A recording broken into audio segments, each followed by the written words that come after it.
sayang.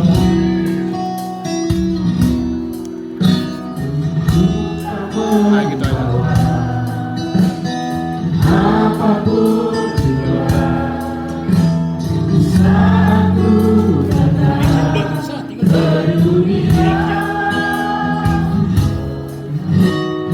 Tinggal semua pada akhirnya saat ku kembali ke surga. Inilah yang ku punya, hati sebagai hamba yang mentaati setia padamu Bapa. Kemana akan ku bawa hati yang menyembah dalam roda kebenaran. Oh, gini bisa nggak sih, Bang?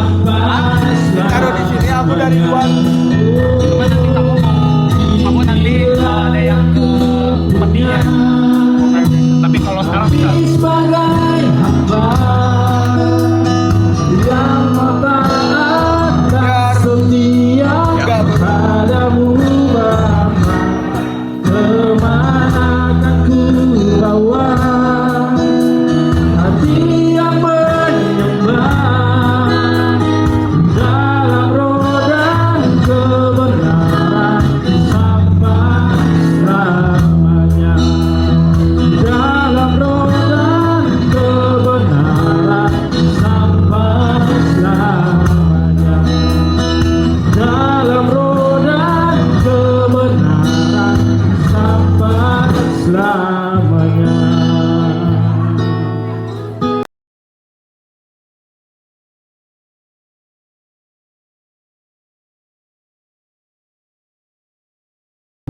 Bapak Gembala, Connected. kita naik.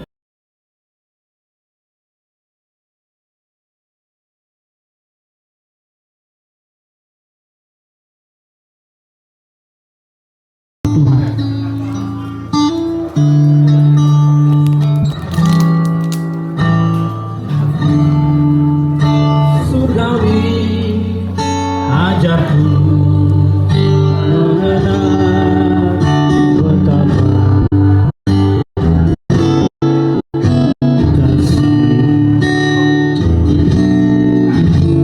Bapa surgawi, buatku mengerti betapa kasih padaku. Semua yang terjadi di dalam hidupku, ajarku menyadari Kau selalu sertaku, beri hatiku selalu bersyukur padamu dan hartamu bagimu.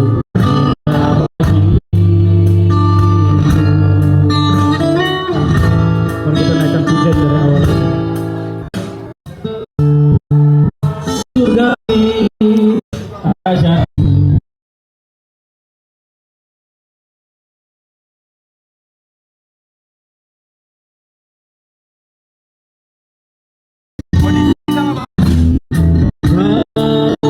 surgawi, buatku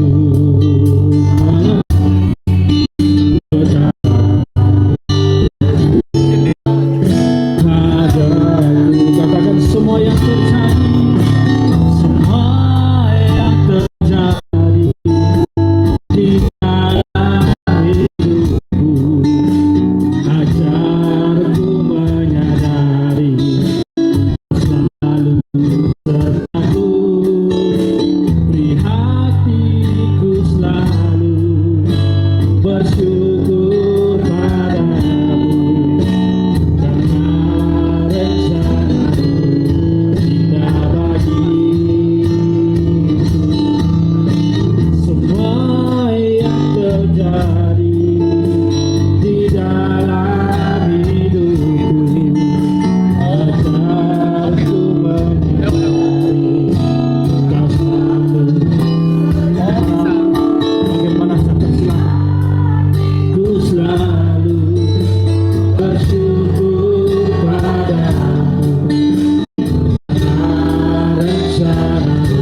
saudara Tuhan itu kami alami, kadang-kadang kami mengalami seperti kedukaan, seperti pada saat ini. Tapi sesungguhnya Tuhan sudah merancang semuanya untuk kebaikan kami, Tuhan. Terima kasih bahwa Tuhan selalu memberi tujuan yang baik bagi kami semuanya. Dan pada saat ini Tuhan, kami mau merenungkan firman Tuhan. Biarlah kiranya Tuhan Roh Kudus yang memimpin kami semuanya. Dalam nama Tuhan Yesus kami berdoa. Amin.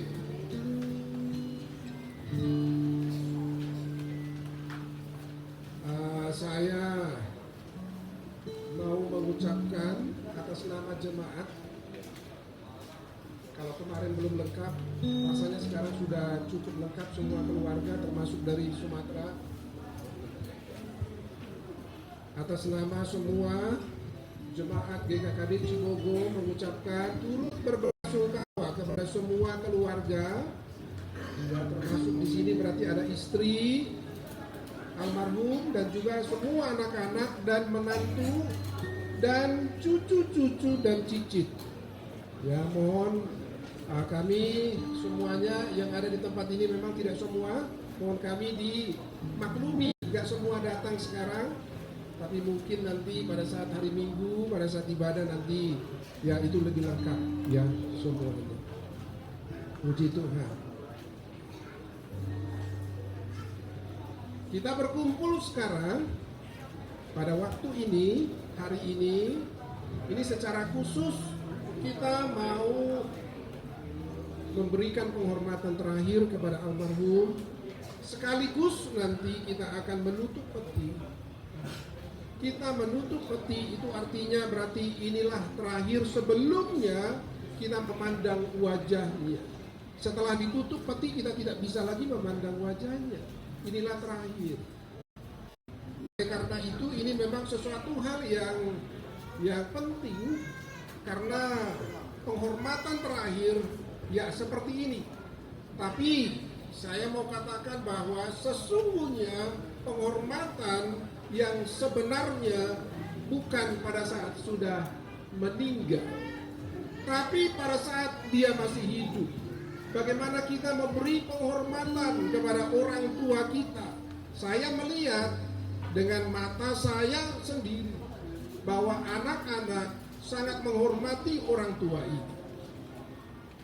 Ya, memberikan yang terbaik untuk orang tua kita itu ketika masih hidup. Itulah yang paling penting dalam hal penghormatan, karena jelas firman Tuhan mengatakan di dalam hukum Tuhan yang 10 itu dikatakan apa? Hormatilah ayahmu dan ibumu supaya lanjut umurmu di tanah yang diberikan Tuhan kepadamu. Ketika dia masih hidup, itulah menjadi penghormatan yang paling utama. Bukan ketika dia sudah meninggal seperti sekarang ini. Tapi ini pun kita lakukan adalah karena inilah yang paling terakhir. Kita memandang wajahnya, kita memberi penghormatan terakhir. Setelah itu baru nanti ditutup peti dan masuk nanti ke liang lahat. Seperti kemarin saya sudah menyampaikan bahwa berbahagia di dalam Alkitab ada dua hal. Satu kepada orang hidup, dan yang kedua adalah kepada orang yang sudah meninggal, orang mati. Ya, kepada orang yang hidup jelas di dalam Alkitab dikatakan dalam khotbah Tuhan Yesus di bukit, masih ingat? Ya, kita coba menghafal ayat ini ya, berkaitan dengan berbahagia. Ada banyak berbahagia memang di dalam Alkitab, tapi secara khusus ya kita coba lihat dari 4 sisi ya, dari 4 sisi berbahagia menurut Alkitab. Sisi yang pertama adalah khotbah Tuhan Yesus di bukit, yaitu di dalam Matius 5 ya. Boleh kita, kalau ada yang hafal boleh bersama-sama dengan saya ya. Berbahagialah orang yang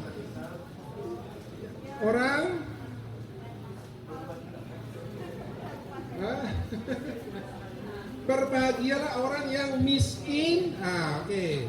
Berbahagialah orang yang miskin di hadapan Allah, karena mereka lah yang punya kerajaan surga. Kedua, berbahagialah orang yang berduka cita karena mereka akan dihibur. Berbahagialah orang yang lemah lembut karena mereka akan memiliki bumi. Berbahagialah orang yang lapar dan haus akan kebenaran karena mereka akan dipuaskan. Berbahagialah orang yang murah hatinya karena mereka akan beroleh kemurahan. Berbahagialah orang yang suci hatinya karena mereka akan melihat Allah. Berbahagialah orang yang membawa damai karena mereka akan disebut anak-anak Allah. Berbahagialah orang yang dianiaya oleh sebab kebenaran karena mereka yang punya kerajaan sorga. Berbahagialah kamu oleh karena jika kamu dicela dan kepadamu difitnahkan segala yang jahat, bersukacita dan bergembiralah sebab upahmu besar di sorga. Sebab demikian juga telah dianiaya nabi-nabi sebelum kamu. Ya, itu adalah berbahagia yang diucapkan oleh Tuhan Yesus ketika dia khotbah di bukit. Oke, nah yang berikutnya adalah itu kepada orang hidup. Kepada orang hidup yang berikutnya di dalam Mazmur 1 kita coba. Ya, berbahagialah orang yang tidak berjalan menurut nasihat orang fasik, yang tidak berdiri di jalan orang berdosa, dan yang tidak duduk dalam kumpulan pencemooh, tetapi yang kesukaannya adalah Taurat Tuhan dan yang merenungkan Taurat itu siang dan malam. Ia seperti pohon yang ditanam di tepi aliran air, yang menghasilkan buahnya pada musimnya dan tidak layu daunnya. Apa saja yang berbuahnya berhasil. Itu berbahagia yang kedua. Berbahagia yang ketiga kepada orang hidup, yaitu dalam Mazmur 112 ayat 1 sampai 3. Berbahagialah orang yang takut akan Tuhan dan yang sangat suka kepada segala perintahnya.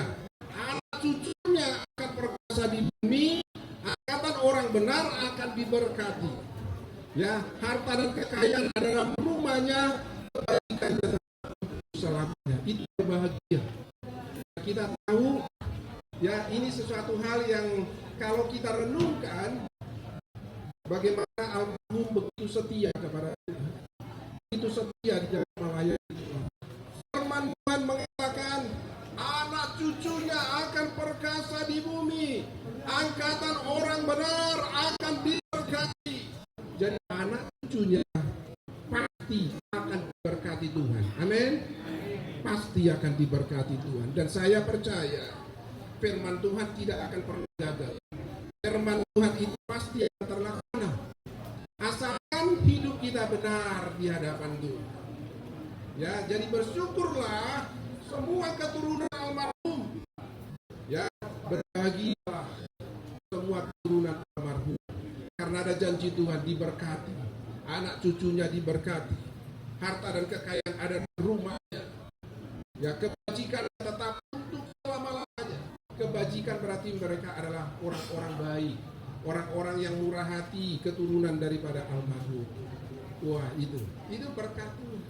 Jadi siapapun gak akan bisa menutupinya. Siapapun gak akan bisa menghalang-halangi berkat Tuhan. Karena Tuhan sudah berkata, keturunan orang benar akan diberkati. Siapa yang ingin untuk menutup menghalang-halang tidak akan pernah bisa. Karena firman Tuhan pasti akan terlaksana. Sama seperti Yusuf, abang-abangnya berusaha untuk menggagalkan rencana Tuhan, tidak pernah bisa. Ya, kalau Tuhan sudah buka pintu, maka akan tetap terbuka. Tidak akan ada yang bisa menutup pintu. Itu kebenaran. Dan yang keempat adalah berbahagia kepada orang mati. Di dalam Wahyu 14 ayat yang ke-13 dikatakan bahwa apa? Berbahagialah orang-orang mati, yang imannya tetap di dalam Tuhan Yesus. Jadi ketika seseorang mati imannya tetap kepada Tuhan Yesus, dikatakan kepada orang mati itu dia berbahagia. Itulah yang kita lihat di dalam kita. Berbahagia kepada orang-orang hidup, berbahagia juga kepada orang yang mati. Nah, kenapa dikatakan orang mati berbahagia?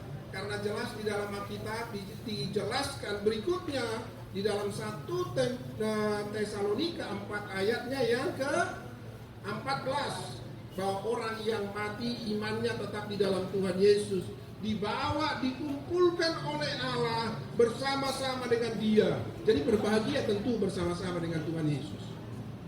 Jadi itu adalah fakta rohani untuk orang-orang mati yang imannya tetap di dalam Yesus. Oleh karena itu kita yang masih hidup, mari kita pelihara iman kita sampai nafas terakhir seperti almarhum. Ya. Saya mau sampaikan bahwa ada satu fakta mengenai kematian. Kematian biasanya sangat ditakuti oleh banyak orang. Kalau ditanya, survei katakanlah kepada orang umum, apakah mereka sudah siap mati? Ya, pada umumnya atau mayoritas semua, ya, apakah dia orang percaya atau tidak, biasanya berkata saya belum siap. Atau mungkin dia takut untuk mati. Kenapa tidak siap? Karena biasanya adalah saya masih banyak dosa-dosa saya. Padahal sebenarnya kematian itu sangat menguntungkan menurut firman Tuhan, kan? Ya, mati adalah keuntungan, kata Paulus. Dan hidup adalah Kristus. Jadi ketika kita menghadapi kematian berarti keuntungan. Jadi kalau kita lihat sekarang ini sudah dipanggil oleh Tuhan, berarti keuntungan bagi dia bertemu tatap muka empat mata dengan Tuhan Yesus. Karena Tuhan mengatakan saya akan kumpulkan semua orang yang percaya kepadaku dan bersama-sama di tempatku, kata Tuhan. Berarti di mana Tuhan Yesus berada? Di surga. Jadi dikumpulkan di sana. Itulah keuntungan bagi orang yang mati yang imannya tetap di dalam Yesus. Jadi ya kita memang dari kemarin-kemarin kita berduka, kita menangis, meneteskan air mata. Itu sesuatu hal yang wajar. Jadi bukan karena imannya lemah, bukan. Karena Tuhan Yesus juga dia pernah meneteskan air mata ketika Lazarus yang sangat disayangi itu meninggal. Dia datang ke kubur itu, dia meneteskan air mata. Bukan karena imannya lemah, tapi karena dia begitu sayang kepada almarhum. Tapi akhirnya Tuhan Yesus membangkitkan Lazarus dari kematian. Ya, jadi kalau air mata mulai kemarin itu begitu luar biasa, ya banyak kita meneteskan air mata itu karena kasih sayang yang besar kepada almarhum. Dan yang berikutnya adalah mengenai kematian. Tidak pernah kematian itu bisa diwakilkan kepada orang lain. Ya, jadi kalau kita sudah waktunya mati ya mati. Tapi kalau belum waktunya ya belum. Tapi kalau sudah waktunya kita berkata, Tuhan jangan dulu sekarang deh, yang lain dulu yang lain. Nah, nggak bisa. Atau mungkin ya diwakilkan dulu yang lain lah, siapa gitu, tidak bisa. Kalau sudah waktunya ya kita dipanggil, ya kita dipanggil dulu. Kita siap. Kapanpun. Jadi nggak ada istilah tidak siap. Kapanpun ya kita harus siap. Itu sebabnya Tuhan mengatakan kamu tidak tahu kapan Tuhan Yesus datang. Nggak tahu gitu. Jadi kapanpun dia datang kita siap untuk menghadap. Itulah yang benar. Jadi nggak ada alasan saya belum siap karena dosa-dosa saya masih banyak. Nggak ada alasan itu. Karena kita tidak tahu waktunya. Nah, jadi kita yang hidup kita terus setia untuk mengikut Tuhan Yesus, mengiring Tuhan Yesus. Selama masih ada waktu diberikan Tuhan hidup, mari kita terus mengasihi Tuhan lebih lagi, melayani Tuhan dengan tulus, dengan ikhlas. Jangan ada sakit hati apapun dalam hati ya. Jangan ada dendam, jangan ada kebencian, karena itu Tuhan gak suka. Ya, karena di sorga tidak ada kebencian, sakit hati, dendam gak ada di sorga. Ya. Puji Tuhan, jadi hari ini kita akan memberikan penghormatan terakhir. Saya mau katakan kepada semua kita, sebentar lagi kita akan menutup diri. Tapi bukan berarti ketika kita menutup peti ingatan kita terhadap almarhum tertutup, tidak. Ingatan kita tetap masih kuat. Bagaimana kasihnya, bagaimana perhatiannya, bagaimana pengorbanannya, bagaimana kesetiaannya, kita tetap masih ingat. Itulah yang disebut dalam Alkitab, kenangan kepada orang benar mendatangkan berkat. Dia mungkin nanti sudah ada dikubur di bawah tanah, tapi ingatan terhadap kebaikannya, kasihnya, semua hal-hal yang baik yang dia lakukan itu membawa kenangan yang manis dalam hidup kita, sehingga kita boleh semakin sungguh-sungguh untuk mengikut Tuhan, mengikuti iman, bahkan bisa lebih begitu. Ya, sekarang waktunya, karena memang kita akan berangkat nanti ke pemakaman di Santiong, arah Lembang. Hari Sabtu biasanya cukup padat. Ya, jadi mungkin butuh waktu sekitar 30 menit barangkali nanti ke sana. Belum nanti kita persiapan mobil, kendaraan untuk parkir segala macam, berangkat, jadi butuh waktu, sehingga ya mungkin jam 5 bisa selesai. Itu luar biasa nanti di sana. Nggak usah di-pause kameranya. Oleh karena itu, mari kita memberikan penghormatan terakhir sebelum detik-detik, supaya semua keluarga, Yang bawahnya kayak biasa. supaya semua keluarga boleh melepaskan kerinduan, ya. Yang terakhir, kalau ada sesuatu yang mungkin nanti diberikan seperti wangi-wangian, boleh nanti sebagai tanda penghormatan terakhir memandang wajahnya. Kalau ada bunga tabur juga boleh. Kalau ada bunga tabur nanti diberikan sebagai tanda penghormatan, tanda kasih kepada almarhum.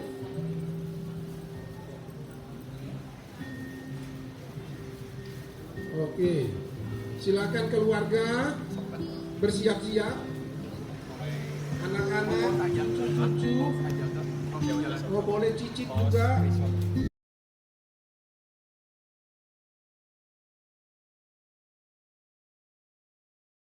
Masih belum puas memandang wajahnya.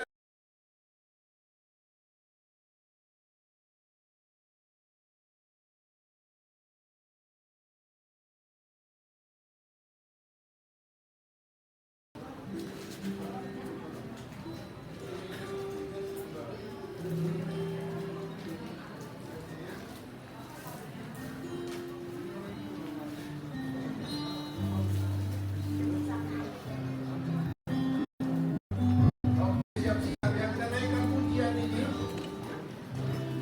sampai nanti kita bertemu. Oke, saya mau jelaskan sedikit mengenai sampai nanti kita bertemu. Di dalam konsep Kristen tidak ada namanya selamat tinggal, yang ada selamat jalan dan selamat bertemu kembali. Itu sebabnya kita menyanyikan lagu ini, karena nanti kita akan bertemu kembali di dalam kerajaan sorga.